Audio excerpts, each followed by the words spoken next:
EIB has a multitude of different partners, and what we'd like to do in this session is really hear from some of the range of our key stakeholders. So we have three people who represent most of the stakeholders and partners. We have Joyce Malinga, who is the Institute Director of KALRO, the Kenyan Agricultural Livestock Research Organization. Joyce has spent 13 years and more working with KALRO, including as a principal research scientist, and here represents the national research centres, some of the key stakeholders of excellence in breeding.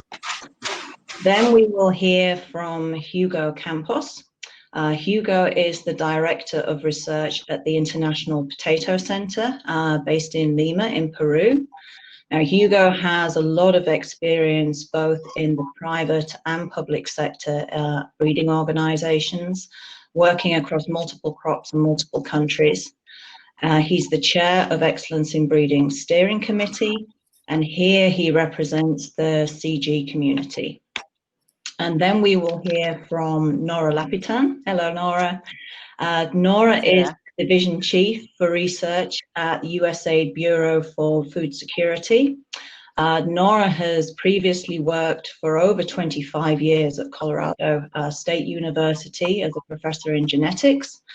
And Nora here is representing the funders, specifically USAID as a key funder of EIB and the CGIAR. So what we've asked each presenter to prepare is an idea of three potential directions that EIB could take moving forwards into the future. So first, could we please hear from Joyce? Over to you, Joyce. Thank you. Thank you so much. I'm very honored, really, to be allowed to speak at such an important session. If you'll allow me, the past 2 days that I have had to sit and listen, the thing that really struck me was the issue of shared data management and biometric support. The fact that we could be able to recover data for 20 years, especially with the maize program, and do data recovery and curation and retrospective genetic gain, allowed the program to be able to see that they had actually reached a plateau, a very important factor, considering that the yields appeared to be increasing when indeed they were not. From this, we're able to see that there was very limited diversity within the germplasm that was being used. I believe that this is a very important component, and in the future should be emphasized that it should stretch beyond the 20 years, if possible even 50, and of course supported by the digitization of the breeding skills. Let me also add that the second thing that I see that will be an important requirement is genotyping support, shared services for genotyping support. The importance of routine QA, QC cannot be overlooked. The need for genomic selection, and above all for Africans, the importance of fingerprinting our varieties. Our varieties get captured by rogue breeders. I would call them breeding poachers. And they go and release them in other countries. But this really would be such an important thing for us. It appears simple for first world, but for the developing countries, I think this is going to be a very important thing. And it also is capacity building. Because I only have three components to put down, I would like to raise something which I noted was missing. And in EIB, I do not know whether there will be opportunity to develop programs that go beyond breeding. And I'm referring to seed systems and entering into the market. We're all aware that all the CGs have developed numerous varieties, and quite a number of these varieties are still on the shelf. We need to know, what haven't we done right? What could we correct? How could we adapt our product profile? And see if some of these ones can go out into the market and into farmers' fields. Thank you very much. Thank you very much, Joyce. Over to you, Hugo.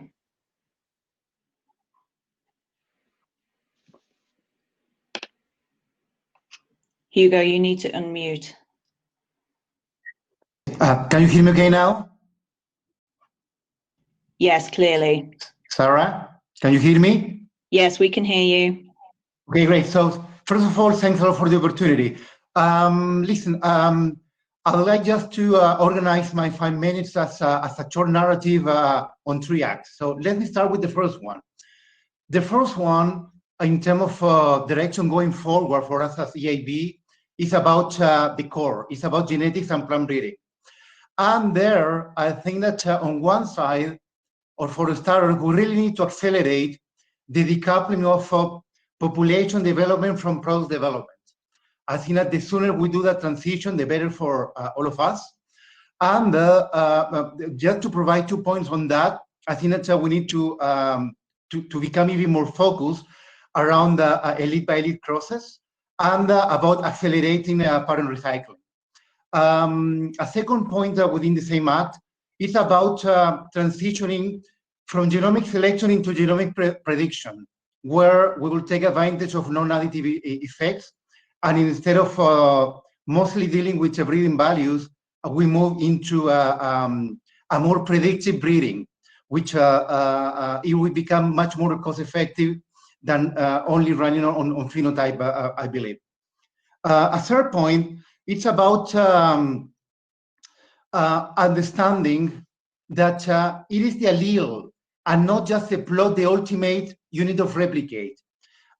This is a bit difficult to understand, but it is critical for us, because once we do that, we will move much quicker into sparse testing and into having a field network with the right level of connectivity. Let's move into act number 2. So the act number 2 are directions about how to actually reduce the current age of the portfolio. And I think that on one side, and this has been phrased already by Peter and others, we really need to get a lot better understanding market segments. And we cannot just develop product profiles unless we understand the market segments we're trying to operate on. And in addition, I think that we need to much better understand why it is that farmers, they decide to stick for 20, 30 years or even longer to a given variety. Perhaps we are taking for granted that that's only because of technology or access to seed. However, borrowing from innovation, in many cases, users or customers, they stick to an older technology for many other reasons. And we need to understand whether there is some component of risk aversion, confirmation bias, or even emotional attachments. Because unless we dig deeper on that, it will be hard for us just to really accelerate the renewal of their portfolio. Now, let's move into act number 3. It is about creating the incentives for sellers to pull even more breeding and market or country agnostic market assessments. I think that so far our market assessment has been too focused at the country level, and probably the same applies to the TPEs. I think that we need to go beyond that.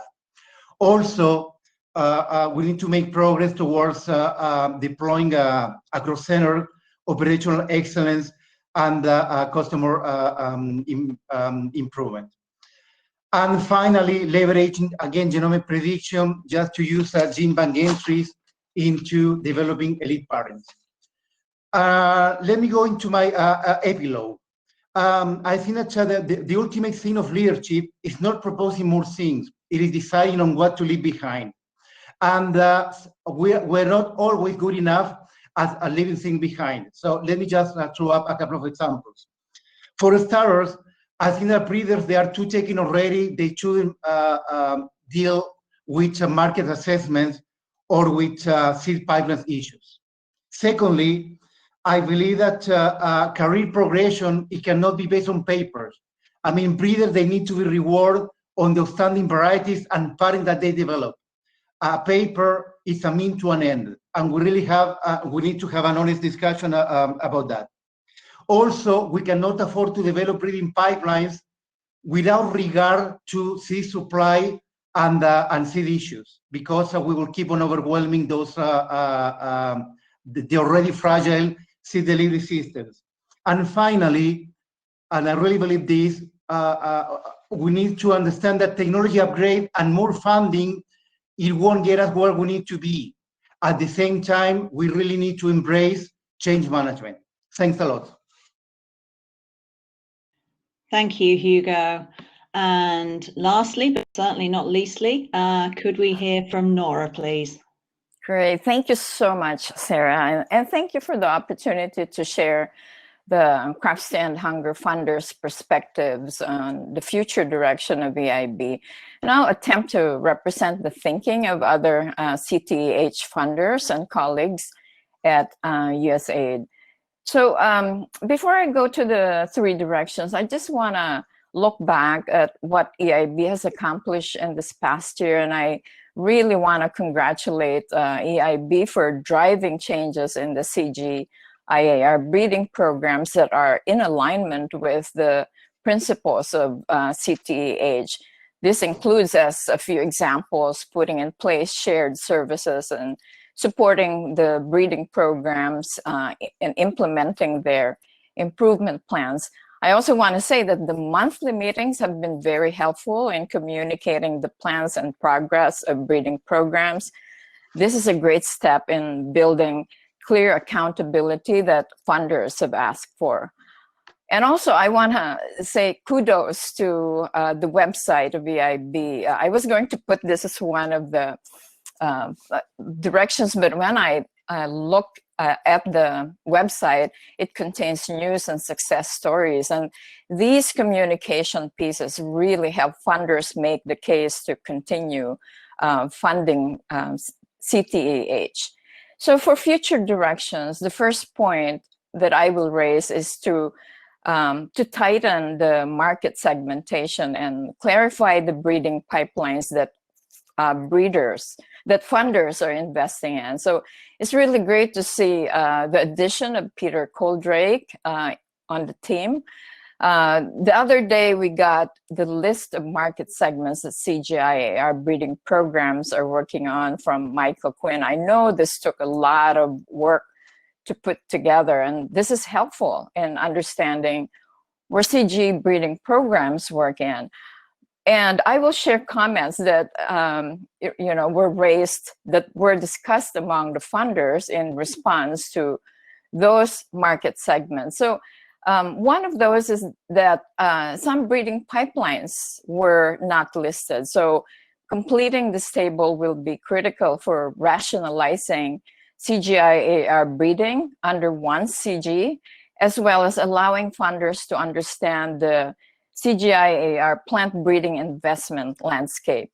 And this is one level of detail on market segments, which may be adequate for some funders, but for other funders who wish to invest at the level of breeding pipelines, some felt that the list was still too broad, in that most are targeted at the agricultural conditions rather than the preferences of the end consumer, the growers, and others downstream, like the processors and consumers. And this was really highlighted in the discussions yesterday. So I will end there, and we would really like to see more work on the market segments. The second direction for EIB is to strengthen the social science for Module 1. This is a gap that right now, if filled, would really help with the design of product profiles in a process that's more inclusive and takes into account the preferences of producers, consumers, and processors, as well as women farmers. And the third is for EIB to leverage complementary strengths of allied programs or groups to increase its impact. So Joyce talked about the seed systems. And so there is a group that's now just being formed, starting, it's called the CTEH Delivery Group. And that's looking at the gaps right now in the seed systems and what the challenges are and how to address those challenges. So there is really a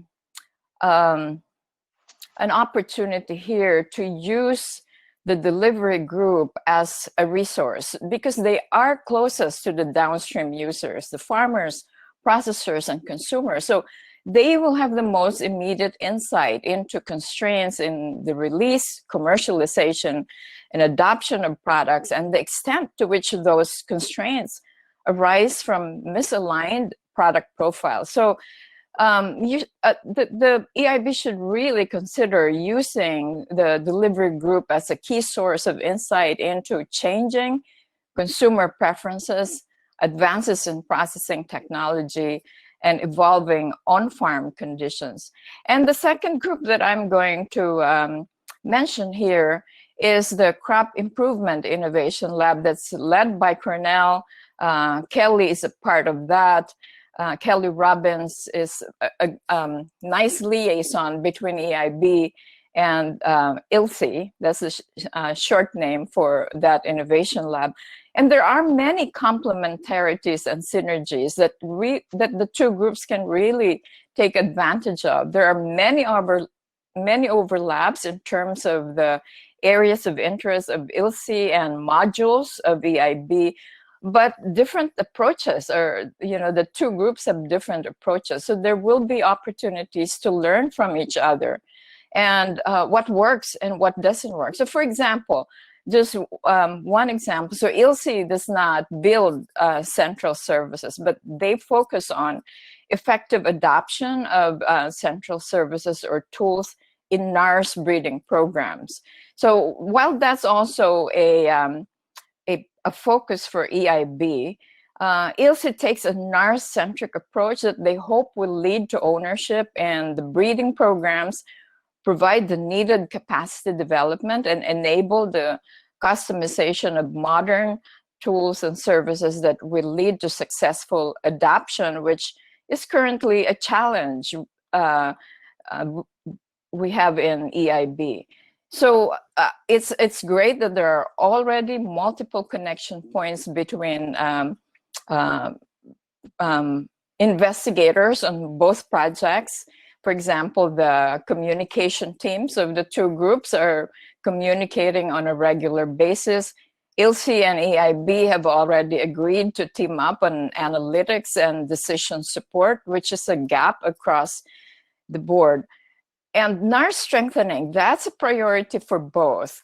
But they are focusing on different NARS. So we know that even with the combined efforts of EIB and ILSI, it's going to be a long road to fully transform breeding in Asia, South Asia, and Latin America. So we really need to work together.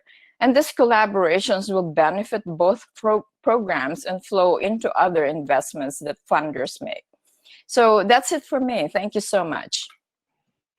Thank you, Nora. And thank you to everybody. Thanks, Joyce, Hugo, and Nora for your insightful comments there. Now we're going to go into a little bit of a discussion panel. So I see Jan has joined. If Michael could also join. So Jan, starting with you, could you give a little bit of reflection on what you've just heard from our three different stakeholder groups? Yeah, I think there were some great suggestions, and I think part of the sessions that were presented, where we had some NARS representation and seeing what they were able to accomplish, I think was great, and we hope to build on that and continue that. And I know that for KALRO, Joyce pointed out that she's had great support from EIB to help with evaluating the genetic gain there based on historical data, and we hope that we can provide tools and that type of support services in the future for other national programs as well. Great remarks about market segments came up from several of the panel members, and really again we posted a position for a senior market analyst or strategist actually, and really, we see the need there to have that a data-based process and take out the biases of individual breeders or program directors, so that we can really justify the investments based on data, market segment data, marketing data. And so we had a great presentation by Haile Tufan, and we hope to increase the collaboration with her and build on the strength of her program to really gain more data, gain more knowledge of the market segments, and how then we can put more objective justifications around these breeding pipeline investments. And then, again, what was pointed out also came up in the comments, part of this transformation within the CG, there's a human aspect to that, of course.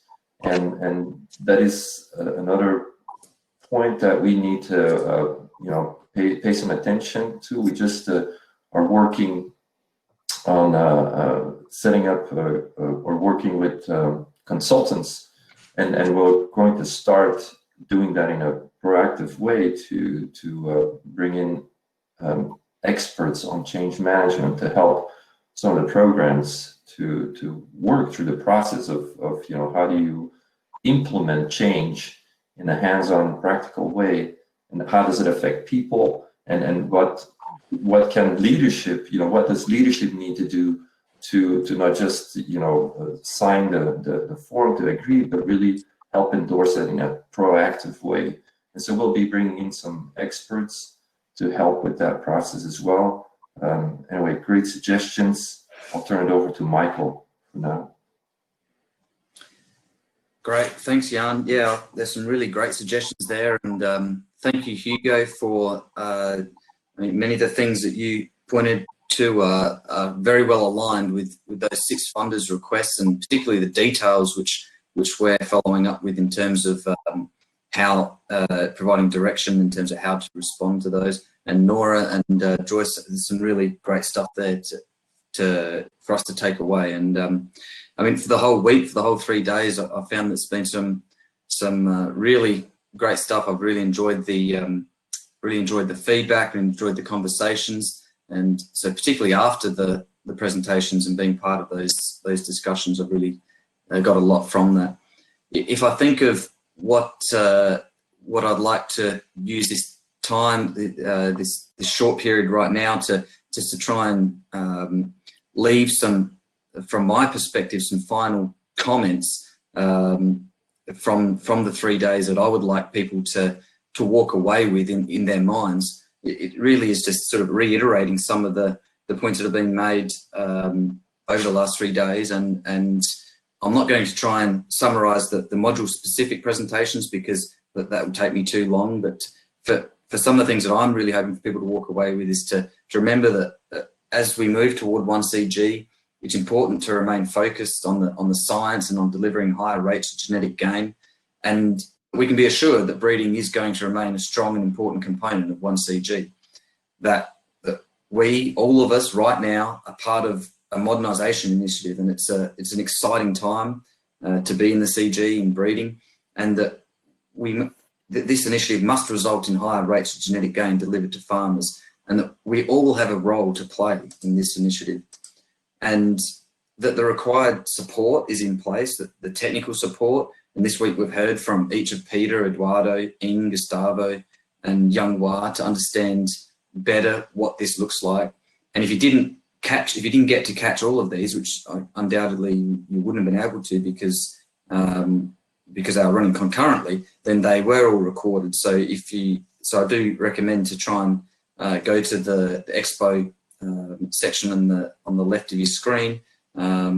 Even afterwards, and if you're having problems with that, then reach out to Adam. You can contact him with a reply on the calendar invite. So we've got the technical support, we've got the sponsorship from senior management, we've got support from funders. Funders are really right behind this, and thank you, Nora, for joining in this last session. and we're about to hear from Gary soon from Gates Foundation. But including from the funders, we've got support in the way of funding directly for modernisation through the Crops to End Hunger initiative. There are well-defined expectations for each of us to deliver against our respective roles, and a mechanism is in place to ensure that we're each held accountable to deliver against those expectations. And this includes the Crops to End Hunger accountability implementation mechanism that Nora referred to. And specifically that when it comes to understanding what those roles are and what it is that we're accountable for, I mean, excellence in breeding, we're accountable for setting standards and specific goals, including for each of those 6 funders' requests, oftentimes working with you, the breeders and scientists in the CG and in industry, to define current best practice. And this includes for approaches that require being standardised, that excellence in breeding set these standardised approaches, and includes setting cross-crop direction for breeding. We're accountable for tracking progress in each of the CG pipelines and their response to each of the 6 funders' requests, and for providing the support to be successful in implementing these responses. And this support includes providing the tools, services and know-how required. And because there are over 100 breeding programs in the CG alone, the way that this will look for many of you will be that excellence in breeding works with each of the centre's breeding leads, who in turn will pass these tools, services and approaches down throughout each of the respective centres. And finally, that the breeding leads and their teams are accountable for having clear and up-to-date plans, improvement plans, for specifically what is being committed to in terms of their response to the 6 funders' requests. And if any of you are wondering what those 6 are, they're in the presentation that Jan and I gave, so they'll be on the expo there in the presentation. But also there's a PDF which you can reach out to Excellence in Breeding directly, or your breeding leads will have them. So yes, having those clear plans, and then obviously implementation against those plans. So if I think back as to where we've come from and where we're heading, and I look back at our annual meeting 12 months ago, I'm generally a very impatient sort of person, and from month to month I find myself getting impatient. But if I look back on 6-month periods, then I think we can all be really proud of the direction that we're taking. I'm certainly proud of the team at Excellence in Breeding, and proud of the system and the breeders and breeding team. I can see some really clear and tangible progress. I think we can be really proud of that. There's still a lot of work in front of us, and I think we're working as well as ever together to increase our rate of progress. And so I'm really happy with the path that we're on. I'm really happy with the progress that we're making. I think it's really exciting. It can only result in greater impact for the farmers that we serve, and that's why we're all here. And so I think we can all feel really great about that, and use it to inspire us to really dig in and continue with the work that is in front of us. So with that, they're my final words, and so I'll hand it back to you. Thank you, Sarah. Thank you, Michael and Jan. Joyce, Hugo, Nora, do you have any responses to that? Before any of you start, if there are any burning questions from the floor, people can put them in the chat box over there, or you can ask to come on to EiB. But I'd like to give Joyce, Hugo, or Nora an opportunity to respond first, please.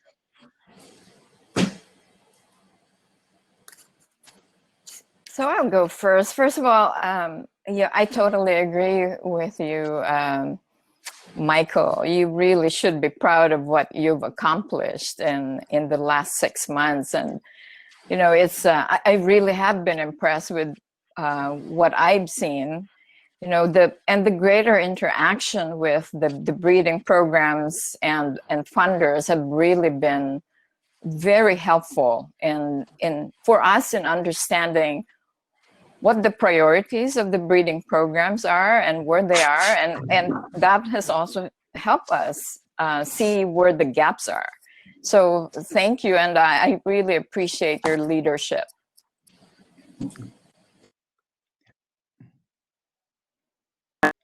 Joyce, go ahead, please. Yes, please. I'm very grateful, actually, to EIB, Michael. You well understand how KALRO was very reluctant, actually, to enter into this program initially. And we are thankful, looking at what we have learned, and let me again quote the MAISE program, just being able to know the cost of our breeding cycle. We are able to estimate the kind of effective budgets that we require, even recognizing that we don't need full-time staff to do some of the things, but can use part-timers. All these are very important and cardinal management issues that will have a long-term bearing on even the kind of productivity and the cost of a breeding program. It's always looked so expensive, but I think we are very grateful. And above, I want to say thank you to you for giving us the tools to do digitization. We appreciate what you've done for us for the various different crop programs that we have in KALRO. Thank you so much.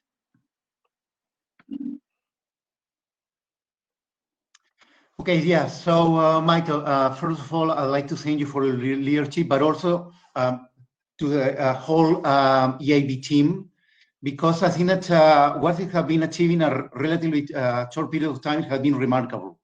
I mean, in terms of the discussion, but also the progress. And I would like just to add one bit. I think that we've discussed already about the need and plans are in the making, just to reinforce the social science component at the beginning of our cycle, namely on how we understand the more insights about market segments, about the traits that the customer needs. And by customer, I include the farmers, the food processors, and others. Just to help us to come up with better product profiles, and later on with product advanced process. But I'd like just to add that I mean, in more or less on the genetic side, we are good enough already, and we have the connection to get the support that we need from beyond the CGIAR. But I do believe that social science can really help us understanding, again, why it is that the turnover of variety, it is so slow. Because in many cases, access to technology or to seed, it may not be the reason why. We need to dig deeper. There might be risk aversion. Again, there might be a farmer just emotionally attached to a variety that they're very familiar with. Because, I mean, just by throwing more technology and more productive varieties and more climate resilience into their hands, it might not be the answer. So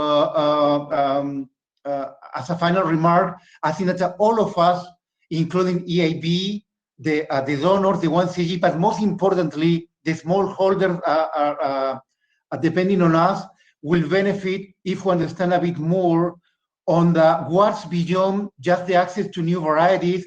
It is keeping farmers from embracing new technology. And I really appreciate the opportunity to share some insights again. Thanks. Thank you.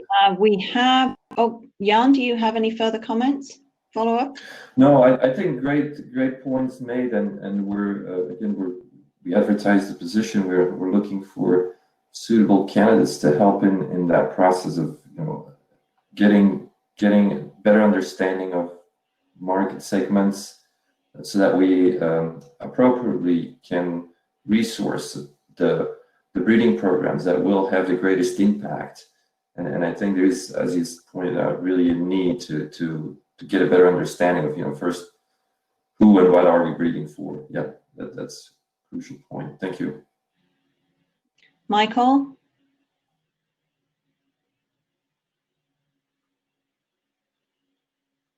You need to unmute, Michael. There we go. I've been muted. Thank you. I agree with all of your points, Hugo, and particularly to Joyce and Nora's comments around that they're pleased to see the progress. I just want to reiterate one of the points that I made earlier in the week, that our success is, excellence in breeding success is entirely dependent on the breeding teams that we're working with, all of you that are on the call, to be implementing and to be driving the changes and to be adopting these things. So like I said, I'm proud of the team. I think they've done a great job, but I really don't think we can take that. We can't accept that praise, because it really belongs with the breeding teams that are implementing. They're the ones doing the work, and our success is entirely dependent on them. So well done to them. Thank you. It looks like we have a question from the floor from Hans Brown, who's requesting to join. So let's hear from Hans if he's there. No, Hans seems to have disappeared. Let me just have a look. No, nothing from Hans. Hans, if you can't connect with EiB, could you try and enter the question? Okay, yes, we have a question in the chat. Here we go. So Hans is commenting that the main driver in wheat to replace varieties is disease resistance. It's a visible trait, and the performance of a new variety in neighbours' fields, and that informs farmers and the basis of trust. This is why the main source of seed of new varieties in wheat is farmer to farmer, rather than from a agri-dealer to the farming system. Would anybody like to comment to that response from Hans? I can. Yeah, this is well understood, and it's. I mean, I grew up on a wheat farm, and it's the same. It's the same where I'm from. I mean, we adopted our wheat varieties based on what our neighbours were growing, and vice versa. Yeah, I mean, to understand how varieties are adopted and what the driving forces are is critical.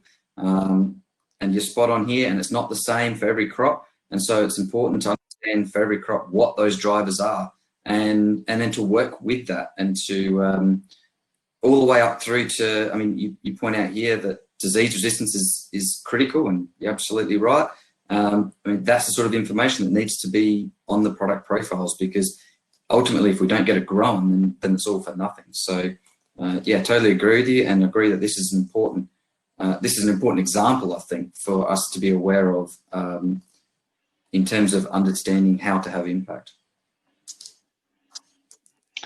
Thank you for that. Now, one of the comments that has been made throughout the last 2 days, and Nora raised it again, is that of the need to involve or the potential to involve social scientists in the broader definition of market segments, and including their input in the definition of product profiles. So Michael and Jan, could you elaborate what EiB is planning to do in that space to try and encourage greater interaction between disciplines to develop more robust information around that space? Take a stab at that. So part of what we want to do, what our intention is to, of course, EiB, we don't have the capacity, the bandwidth to generate all this data, and we know that there's a lot of expertise actually at each of the centers. There are social scientists, or gender experts, there are nutritionists that can help us bring in that type of information to design more objective product profiles. So we really see the need.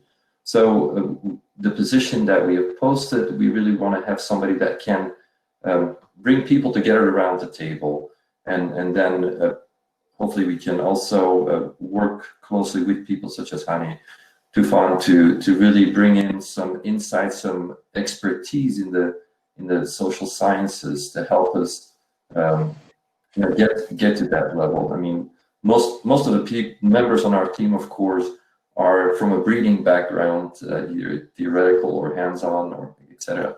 And so we tend to bring people together and really get their input and leverage some of the expertise that exists out there, as opposed to trying to start up a new project from the ground up, get the information that would take probably years to accomplish. And so really reaching out to our partners, and also I think you should include, see whether our national partners, if they are able to contribute in any way or have any insights. So again, we want to bring in a person that can make these connections and gather the information that we need to get a better sense of the data that will be the basis of our decision-making process. And then in that decision-making process, the stages and gates, include some of these people, and their voices should be heard equally. And so that is, again, very important to make sure that we have those people at critical decision-making points, again, getting them around the table to make sure that we meet the criteria that have been set out during product profile design. Thank you, Jan. Just to expand a little bit, there's another question that has come in from Patrick Stolt, which is really around the space of private sector involvement. And this isn't necessarily private sector from the multinational breeding system, but private sector from a lot of those people and organizations who can offer services to different breeders. So he's asking the question of how does the private sector engage with the CG and the NARS breeding systems? There's a lot of capacity that can be leveraged, but it seems there's a little bit of a confusion of what is the actual intervention point to do that for the centers and systems. Michael, could you respond to that? Yeah, so we are, I guess, a focal point for that sort of thing, and we're working closely with Corteva and with Bayer, and they're providing a lot of value. Specifically to the part of your question that relates to them providing services, they have offered this in some cases. What we have found once it's got up and running is that it's not actually the access to the service or the cost per se of that particular service that is the bottleneck. It's sometimes been the way that it is being used or applied that is actually needing to be addressed. And so we've had to work with, so Excellence in Breeding has worked with the relevant breeding teams and with the private sector to sort of take a step back and look at how these things can be utilized. I mean, genotyping is a classic example where if you're not using the right markers or if you're not using them the right way, then you're not going to get the impact that you hope for. I suspect that going forward, we're going to see much more of this as we start to iron out some of those things, and as we start to work more with these private sector companies and the specific programs. So we're working in a much more targeted and specific way now with very specific individual breeding teams and collectively with the private sector to understand their needs rather than from a 30,000 feet view and sort of trying to provide value in a general sense to all programs. We're picking out a smaller number of programs and saying, okay, what are the specific needs? And then working with private sector to I guess divide the labour in some regards between Excellence in Breeding and these private sector organisations, because they bring a very important and useful perspective. And as we understand these needs better, I expect it's going to go further into down this path of them providing services when it makes sense. Yeah, thanks, Sarah, and thanks, Patrick. Okay, so we're hitting the top of the hour. So thank you very much to all our panel members for a very interesting discussion. There's a whole lot of conversation going on in the chat if people want to read through that a little bit later.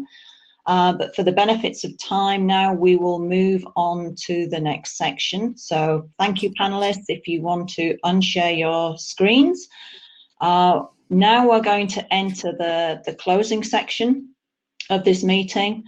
We're going to hear from one of the key supporters of EIB, the Bill and Melinda Gates Foundation. It's been supporting the Excellence in Breeding program from conception, from initiation. And Gary Atlin will hopefully join. There's Gary, he's joining now, to give us some key takeaway points from the foundation. Then we'll hear some closing remarks again from Jan and from Michael. At that point, we haven't quite finished the meeting. We will move along to some breakout sessions, small sessions, so please don't disappear at that point. But if we can hear from Gary now, if Gary's joining, and I'd like to know if Gary has any slides when he joins. It looks like he's having a bit of a technical issue joining right now. Let me see. No, he's not there at the moment. For the benefit of time, Michael, would you be able to give some of your closing observations while we work through to let Gary deal with the technical issues he must be facing? Yeah, sure. I apologize. I got a little bit mixed up. I thought when you threw it to me earlier that you were asking for my closing observations then. So I don't really have a lot to add other than, I mean, the points I made earlier were really what I was hoping for people to leave from this 3-day event with, and my closing points. So I don't really have a lot. So I'll throw it to Gary now that he's here. Yay, Gary has joined. Gary, you're on mute. There we are. Sorry, not to share, Gary? No, I was told not to Okay. do any slides, so luckily I didn't. Well, do you want me to just dive in? It's been a very interesting session. I think, or series of sessions, and I think it's gone very well under the circumstances. I would sum up, you know, from the Gates standpoint, and I think from the funder community in general, echoing a lot of what's being said by Nora. The task of breeding programs, the public breeding programs that serve farmers in the developing world, is critical, and it's difficult. You're being asked to deliver a steady stream of improved varieties that drive adaptation to changing climate and markets for the most vulnerable farmers in the regions that we serve. And you know, this change in modernization process is designed to help you achieve that task. Donors are demanding a much higher degree of transparency and accountability for these goals, for delivering genetic gain in farmers' fields in the form of market demanded yet nutritious and climate resilient cultivars. This is, you know, really requiring a much higher level of technical performance and leadership and accountability across the system. The CGIAR and national programs working with it are being asked to adopt really a cutting-edge product design, breeding methods, and partnership approaches. And we've seen the examples of this time and time again over the last few days. This is an extremely difficult and challenging process. The EIB's role is both to support the adoption of these methods and to help document that they are being effectively implemented. So they're, you know, the EIB is really being asked by the crop stand hunger funders to monitor the process of modernization and report back on it.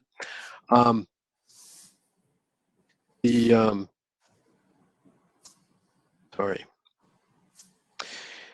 I think there's been a much higher level of understanding of both the technical and the product design problems that we're trying to address apparent in the meetings this year relative to previous annual meetings. And so the progress that we're making as a community that's exchanging ideas and leveling up to the highest standards is really palpable. A highlight for me was Haile Tufan's description of the concept of client profiles and the tools for developing them and beginning to incorporate information from them into the product profile and advancement processes. This really shows a way forward for systematizing our engagement with social science and strengthening the product design process. Technically, I'd echo Hugo's call that we need to accelerate our sort of mental decoupling of population improvement from commercial product extraction. This is one of the not doing that is really one of the things that slows down the acceleration of breeding cycles and the delivery of genetic gain. And I would argue that the key role of CG breeding programs is the generation of constantly improving source populations from which we and our partners, but particularly our partners, can easily extract locally adapted commercial products. And this is a change in thinking. I was really glad to see strong participation of national programs.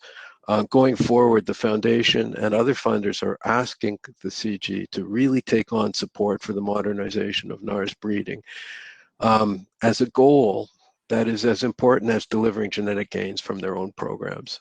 So we really need to start investing more time and energy and thought into our regional breeding networks. We really conceptualize our support for CG breeding as support for highly collaborative breeding networks in which partners participate in product profile design, parent selection, and advancement decisions for regionally important markets. It was very impressive to see the proactive application by our Ghanaian and Kenyan partners in the programs that I was able to participate in.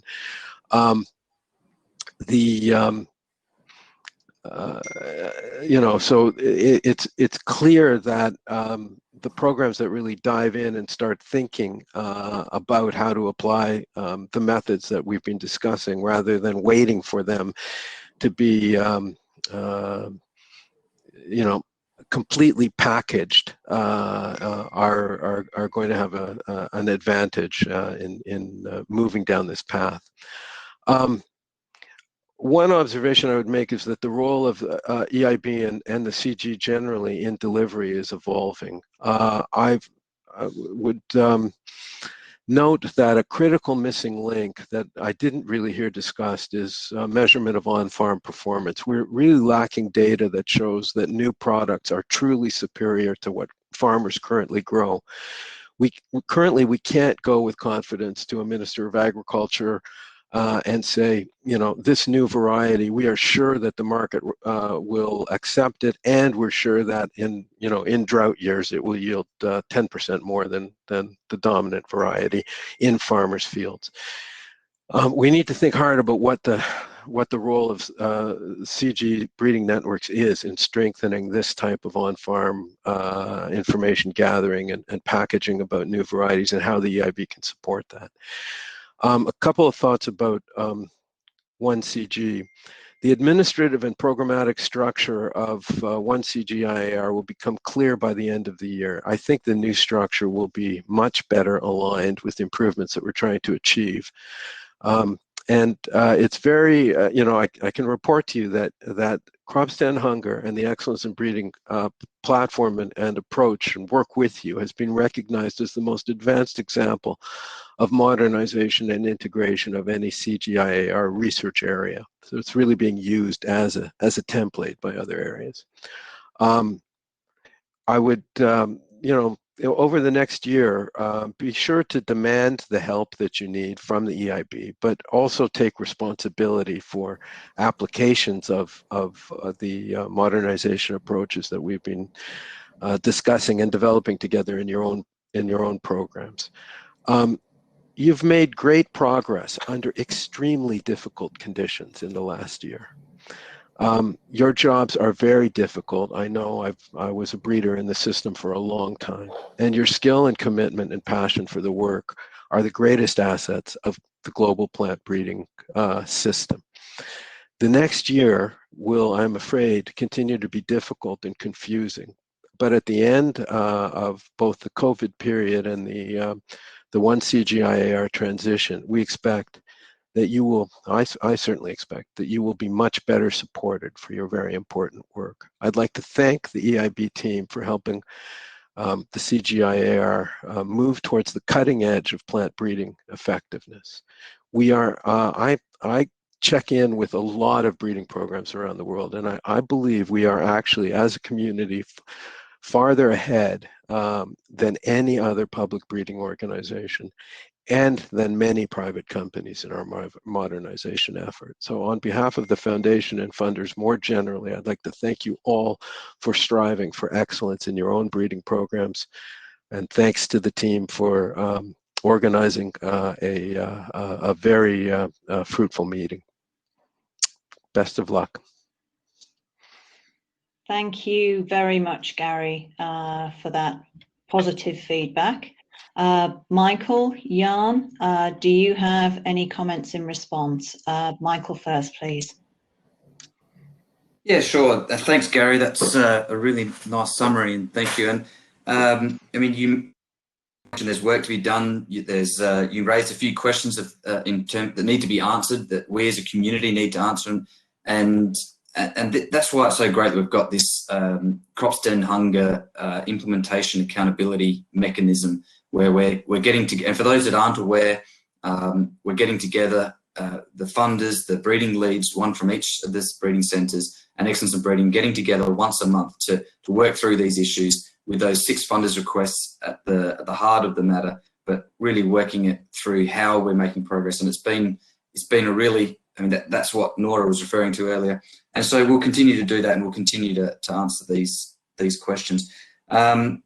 To your point, Gary, that there are challenging times. We're in challenging times. I think we can all of us take take some relief in at least the fact that your comments that 1CG are moving us to a direction that is going to make it easier to implement these things, which we're all working towards. And yeah, I reiterate your points about the challenge and about the standard at which we're setting for ourselves. It may feel at times that we're asking a lot of you, and the reason is that we are, and you being that the breeding teams in the CG and the national programs, we're setting the bar high. We're not, and we don't apologise for it. The work is important. And so when it feels difficult, it's because it is. But it's worth it, because the work is that important, and so we need to keep pushing, even when it gets difficult. And what I'm trying to say is that I know, and we know at Excellence in Breeding, that some of these things are not as easy as what we may sometimes make them sound like they are. We know they're really challenging. I mean, many of us have been breeders. I've been a breeder. I wasn't doing a lot of these things in my program when I was doing it. We're taking our aim is to take the best parts of any program around the world and to work with each of you to have them implemented. So we're setting the bar high, and that there are very few programs in the world that are doing all of these things that we are trying to do. But I think that's okay to set the bar high. And like I said in my presentation a couple of days ago, the world needs it, because the current projections won't quite meet demand, but I'm confident that we're up to it and increase production to the level that's needed. So thanks, Gary, and thanks, Sarah. Thank you, Michael. Any last comments from you, Jan? Yeah, I just want to thank the funders making resources available. Besides BMGF, USAID, we have GIZ, we have DFID, and some government organizations, and that makes it possible for us to do our work and also that provides us with the resources to help for the implementation of some of these modernization efforts that we're promoting and really trying to accelerate, drive. So if you, again, you come with your improvement plans and together, you know, this is not just only on you, meaning you don't have to come up with all the resources. We do have resources that we have available to help with implementation for the breeding program. So I just wanted to point that out, and a big thank you for all the support from all our funders. And so also I want to really thank the whole EIB team for their excellent presentations, their cooperation, for Bish working with some of the national programs to bring these stories, bring them to the forefront, and really help us present this during these last couple of days. Also, great support from the communications team, Adam, Sam, and you know, again, thank you, Nora, for pointing out the progress we've made since we've hired Adam to have those resources available to get some of these stories out. Yeah, great thank you to the whole team and all the participants. Really, without you being here, you know, we would be speaking to an empty room, and it is really, we appreciate your inputs, your suggestions, your recommendations. We will take them in consideration, and we're in it together, as Michael pointed out earlier. You know, this is not EIB doing all this work. It is really, we are partnering with you to try to achieve this modernization effort. And so again, we look forward to continue working with you together to achieve this, to really help drive this transformation of the CGIAR-NARS breeding program. So we're looking forward to, again, a great year. I know there's some challenges, but you know, together we can overcome them. If we put our heads together, I know we can find solutions. So thank you all for wonderful 3 days here. You're on mute, Michael.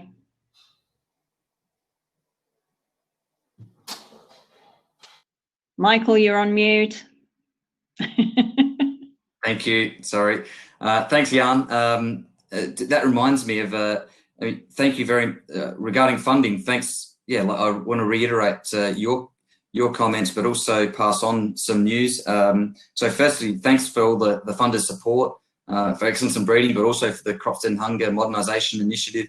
I mean, that's really enabled so much to be done, and we're really just getting started now in terms, and we talked a lot about that, or at least some in the last 3 days as to our plans for that. But that's really appreciated. And I mean, even just today, I got news from GIZ that they're putting in another $11.5 million into Crops and Hunger, which brings up their total now to 40 million euros, which I guess is I guess it's something like $45 million. I don't know what the exchange is at the moment, but so yeah, I mean, the funders, thank you very much. That support is really going to start seeing impact soon. It's really very much appreciated. To the team that have made this whole thing this week work, it's ran so smoothly. For a virtual meeting, I've been so happy with how it's gone. So thank you very much to the team and all the work you've put into it, and to all of you and the participants. I mean, like Jan said, I mean, thank you for your time. We can't do this without you. So having your attention is just means so much to us. So, and we know that you're all so busy, and so to have your time and attention is the most valuable thing that you can give us. And so I really appreciate it. Thank you.